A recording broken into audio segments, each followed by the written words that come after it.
is Jean-Claude Van Damme. Now, Jean-Claude Van Damme is one of my all-time favorites. He's done countless of movies. He's been around for 3 decades. Now, when you talk about put your heart and soul into everything, he does. He did movies like Double Impact, Kickboxer, Bloodsport. Then he does a franchise called Universal Soldier. He did Desert Heat. He did a movie called Sideboard that kicked off his career. He did a movie called The Quest. He did Street Fighter. Jean-Claude Van Damme, if it wasn't for the alcohol, the drugs, the sex, the temptation, he would have had a much longer career. And a lot of the movies that you see today, a lot of these new action-packed movies, Jean-Claude Van Damme could have been in Mission Impossible. He could have been in The Bourne Identity. He could have been in some of these Marvel movies, DC movies, because he was a big draw. And Jean-Claude Van Damme met one guy and one guy 35 years ago. He met Bruce Lee. And Bruce Lee told him, follow your dreams. Here I come 14 years later, and on my birthday, I meet Jean-Claude Van Damme. And I saw the movie called Double Impact before the movie came out. This is when Hollywood was letting actors play two versions of themselves. He would play the big brother and he would play the little brother. Then there's my all-time classic movie of Jean-Claude Van Damme, Hard Target, Time Cop. See, these are some classical Jean-Claude Van Damme movies. He came in the 80s, the 90s. He survived when he did a movie called Double Team with Dennis Rodman. I mean, come on, man. The movie is stuffed of legend. When he teams up with a basketball player, it was like to resurrect his acting career. And he played off of Dennis Rodman so very well that the movie was good. Movie should have got a damn sequel. But I like Jean-Claude Van Damme because he puts his heart and soul into his movies. And then he did a documentary called Jean-Claude Van Damme, which was very well received because it spun off into a second season. Then he pops up in a TV commercial 5 years ago of him doing the splits. And then he comes, before all that, he does a movie called Expendables Part 2.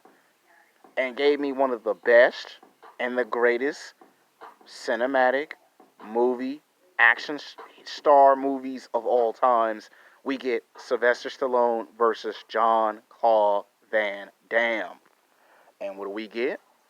We get him beating the shit out of Sylvester Stallone in the movie. People love part 1, there's part 3, but part 2 is better than 1 and 3. Because part 2 had something that 1 and 3 didn't have. Jean-Claude Van Damme in it. Chuck Norris is in it. That's the Expendables movie that I like. Then he comes back and gives me sequels to the Universal Soldier franchise. And to this very day, I watch all of Jean-Claude Van Damme movies. The movies from the 80s, the 90s, and the 2000s. And he was in a movie called Missing in Action 2 with Chuck Norris in it. So that's why I like Jean-Claude Van Damme. Jean-Claude Van Damme could have been in all these new movies that we see today if he didn't, have temptation. Coming in at number 3 is Chuck Norris. This man got to fight Bruce Lee in a movie called Return of the Dragon, Ray of the Dragon. This man did movies, television shows, producing, writing, directing, created his own style of martial arts, and did a television show called Walker, Texas Ranger. And if you watch the Bowflex, yeah, that's Chuck Norris. The man's been around for like 4 decades, kicking ass, taking names, and people like those Chuck Norris commercials. He's had comic books, lunch pails, toys, video games, cartoons. The guy's been around for that long that you can't say the word action star without mentioning the name of Chuck Norris. Okay? Why is it kept closed? He probably kicked half the people's ass on this list. Because that's how good he is at martial arts. He got to do martial arts with Bruce Lee. And they're best friends in real life. So Chuck Norris is on this list because Chuck Norris was the one who saw the great potential in Jean-Claude Van Damme. Jean-Claude Van Damme was in the movie Predator, but then he dropped out of that movie. And he then turns to Chuck Norris, and he pops up in two of Chuck Norris's movies before we see Van Damme in his movie career. So Chuck Norris is on that list because he discovered Van Damme.